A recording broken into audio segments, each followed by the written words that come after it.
Vous vous réveillez souvent au milieu de la nuit et vous vous demandez pourquoi vous avez du mal à vous rendormir quand cela arrive. Eh bien, cela pourrait être parce que vous faites partie des élus de Dieu. Assurez-vous de regarder cette vidéo jusqu'à la fin, je vais vous expliquer pourquoi Dieu vous réveille entre 3h et 5h du matin. Vous découvrirez également ce qu'il faut faire et comment profiter de cette saison spéciale. Avant de continuer, si c'est votre première fois sur cette chaîne YouTube, abonnez-vous. Ce n'est pas une coïncidence si vous vous réveillez à certaines heures chaque nuit, surtout entre 3h et 5h. Vous pourriez penser que vous avez de l'insomnie, mais non, ce n'est probablement pas un problème de sommeil. En réalité, quelque chose de spirituel se passe. Dieu essaie de vous atteindre en tant que l'un de ses élus. Au lieu de paniquer à cause de votre manque de sommeil, écoutez la raison pour laquelle Dieu vous garde éveillé à cette heure de la nuit. Il existe plusieurs veilles, y compris celle entre 3h et 5h du matin. C'est la 4e et dernière veille, et elle est très importante car c'est une heure de visitation, un moment où Dieu visite ses élus avec des ministères angéliques. Pendant cette 4e veille, vous pouvez vivre des rencontres qui changeront votre vie et celle des générations futures. Cela se voit dans la Bible, dans le livre de la Genèse 32-26, où il est dit « Alors l'homme dit « Laisse-moi partir, car il fait jour ». Mais Jacob répondit « Je ne te laisserai pas partir sans que tu me bénisses. » Il s'agissait de la rencontre de Jacob avec un ange, et on croit que cet événement s'est déroulé entre 3h et 5h, car c'est généralement l'heure la plus sombre avant l'aube. Vous pouvez voir que l'ange suppliait Jacob de le laisser partir, car le jour se levait.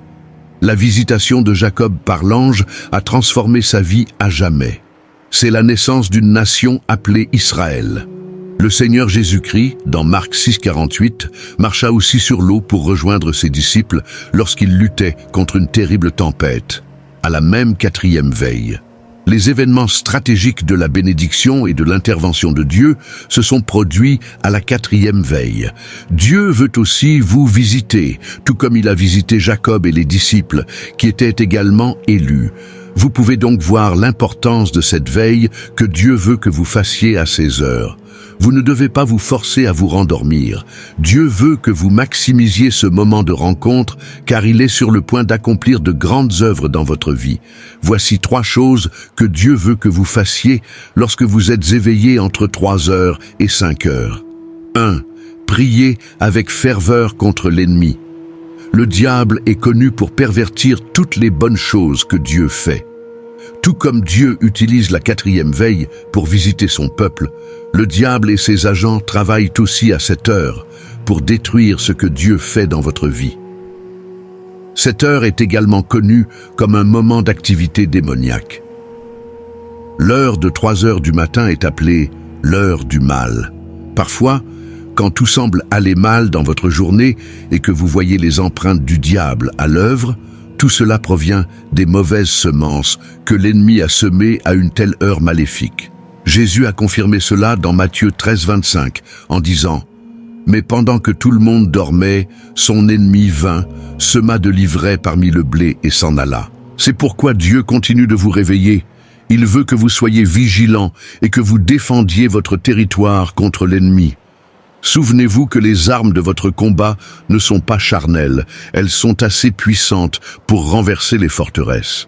Mais si vous avez une bonne arme mais refusez de l'utiliser, cela a-t-il un sens? L'une des armes de votre combat est la prière de minuit. Dieu vous réveille afin que vous puissiez l'utiliser contre l'ennemi. Dieu vous a choisi pour être un guetteur, non seulement pour vous-même, mais aussi pour vos proches. Ézéchiel 33,6 dit « Mais si le guetteur voit l'épée venir et ne sonne pas de la trompette pour avertir le peuple, et que l'épée vienne et emporte quelqu'un, cette personne mourra à cause de son péché, mais je tiendrai le guetteur responsable de son sang. » Si vous avez reçu des incitations de la part de Dieu pour être éveillé à l'heure de la 4e veille, vous devez y répondre, car la vie des autres est en jeu. Vous êtes chargé de protéger les autres, vous ne pouvez donc pas dormir. Plus le diable s'oppose à ce que vous receviez les bénédictions de Dieu et cherche activement à détruire tout le bien que Dieu a en réserve pour vous, plus vous devez prier avec ferveur et engager une guerre spirituelle. Vous devez être proactif dans votre résistance à toute tentative de vous détourner du but de Dieu pour votre vie. Il est aussi important de vous souvenir de vos rêves avant de vous réveiller. En effet, Dieu veut que vous priez avec un but, qu'il vous révèle ses desseins pour vous. Se souvenir de votre dernier rêve vous donnera une idée de ce dont vous devez parler à Dieu. Vous devez aussi développer l'habitude de la gratitude. Vous devez remercier Dieu pour un nouveau jour et pour ses promesses dans votre vie. Remerciez-le de vous avoir choisi comme sentinelle et de vous avoir donné autorité sur les œuvres du diable. Vous pouvez profiter de ce moment pour communier avec Dieu. Vous devez vous rappeler que vous êtes en veille. Cette heure de vigilance est un moment où votre homme spirituel est le plus actif, car votre atmosphère est calme et silencieuse, et Dieu aime parler à de tels moments. Cela ne signifie pas qu'il ne parle pas à d'autres moments. Dieu parle toujours. Mais lorsqu'il parle pendant les heures de veille, il délivre des instructions spécifiques. Job 33, 14, 15 dit « Car Dieu parle, parfois d'une manière, parfois d'une autre, mais nous n'y prêtons pas attention.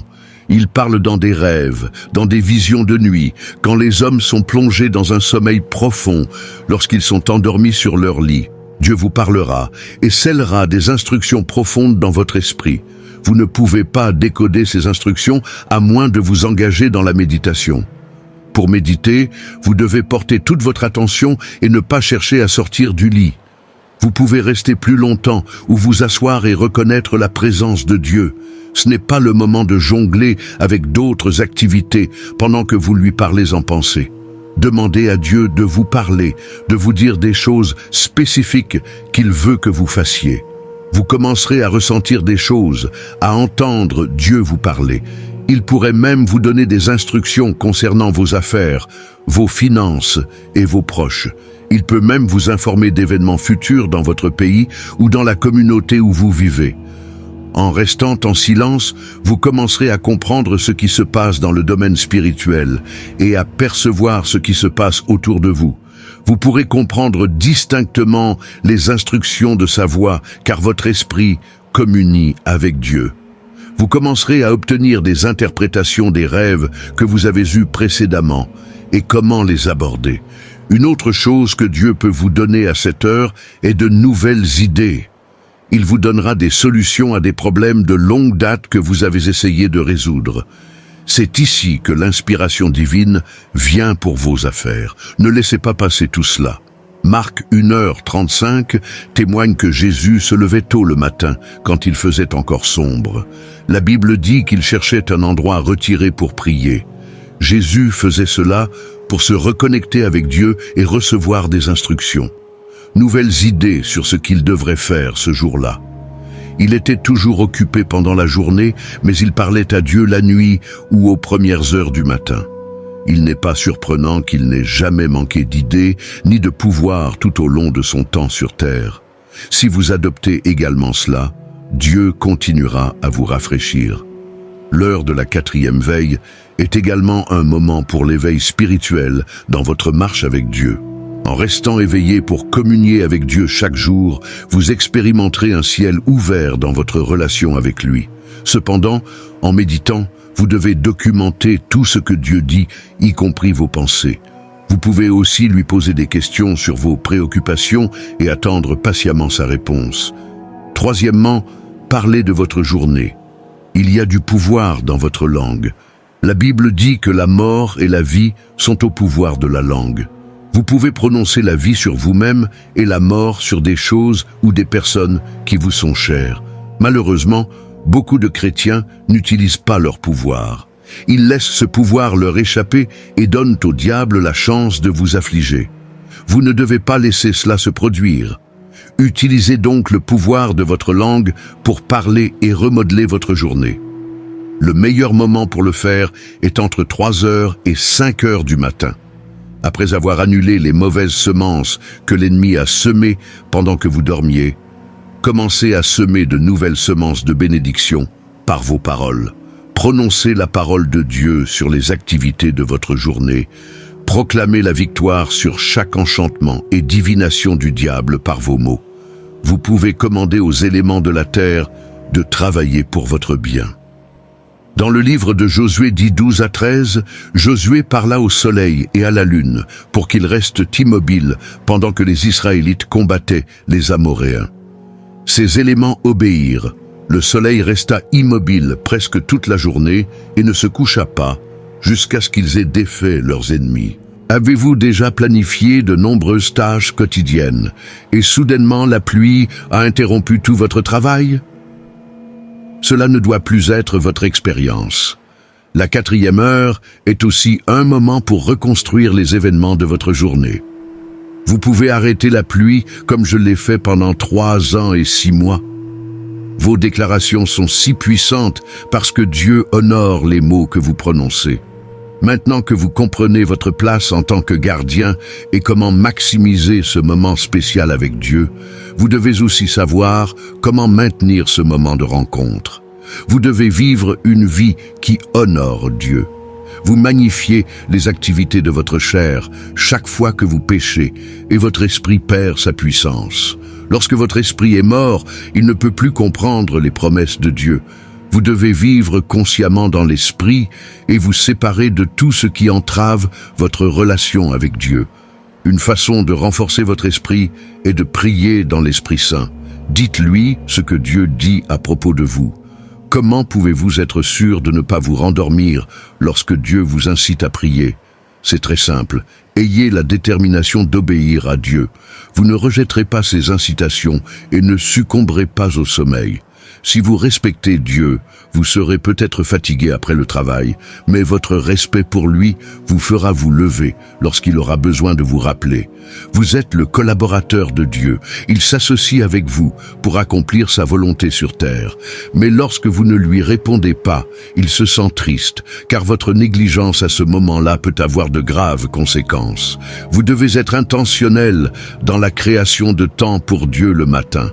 Vous ne pouvez pas pleinement connaître la voix de Dieu tant que vous ne passez pas du temps avec lui régulièrement. Vous devez vraiment désirer une relation avec Dieu.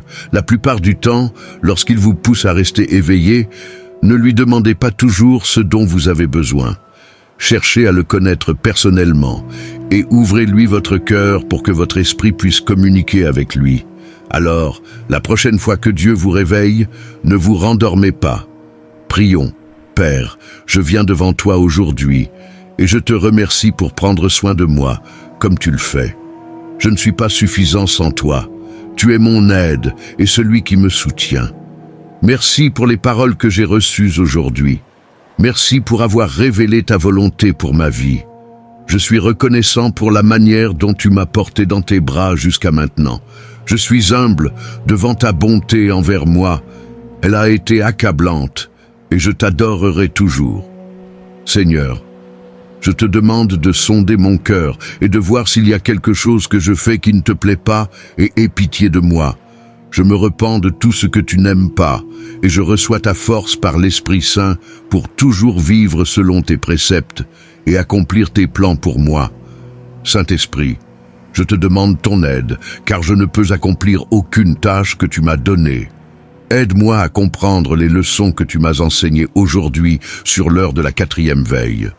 Je ne sais pas comment maximiser cette saison par moi-même. J'ai besoin que tu me rendes conscient quand tu me réveilles pendant que je m'assieds avec toi en méditation. Donne-moi la grâce d'être sensible à tes instructions pour moi. Ô Seigneur, je te demande de me fortifier afin que je ne me rendorme pas pendant que tu communiques avec moi. Jésus, je te rends ma vie. Aide-moi à éviter tout ce qui éloigne ta présence de moi. Enseigne-moi à vivre consciemment dans ta présence. Ouvre mon cœur aux choses qui construiront ma relation avec toi chaque jour. Abba, je te demande de m'aider à communier avec toi. Donne-moi la grâce d'intercéder conformément à ta volonté pour moi. Je ne veux pas prier de manière désordonnée. Je demande la grâce, attendre en prière pour que ma manifestation arrive. Seigneur, que ta grâce divine vienne sur moi. Je décrète que je reçois la force de prier contre les plans de l'ennemi. Je détruis toute œuvre du diable contre ma carrière et mes finances. Je prie pour que ma famille et mes proches soient protégés sous la garde du Saint-Esprit. À partir de maintenant, je deviens sensible à la voix de Dieu. Je reçois l'aide de Dieu par le Saint-Esprit. Au nom de Jésus, Amen. Cette vidéo vous a-t-elle béni? N'oubliez pas de vous abonner à notre chaîne si vous ne l'avez pas encore fait. Aimez la vidéo pour recevoir plus de notifications qui amélioreront votre vie et votre marche avec Dieu. Si vous ne l'avez pas encore fait, aimez la vidéo pour recevoir plus de notifications qui amélioreront votre vie et votre marche avec Dieu. Mes chers amis, nous avons atteint la fin de ce message enrichissant. J'espère qu'il a été révélateur pour vous. Avant de nous séparer, je vous demande de bien vouloir partager cette vidéo si vous croyez qu'elle peut toucher et aider d'autres membres de notre grande famille chrétienne qui sont encore dans l'ignorance. Allez en paix, car le Seigneur est avec vous.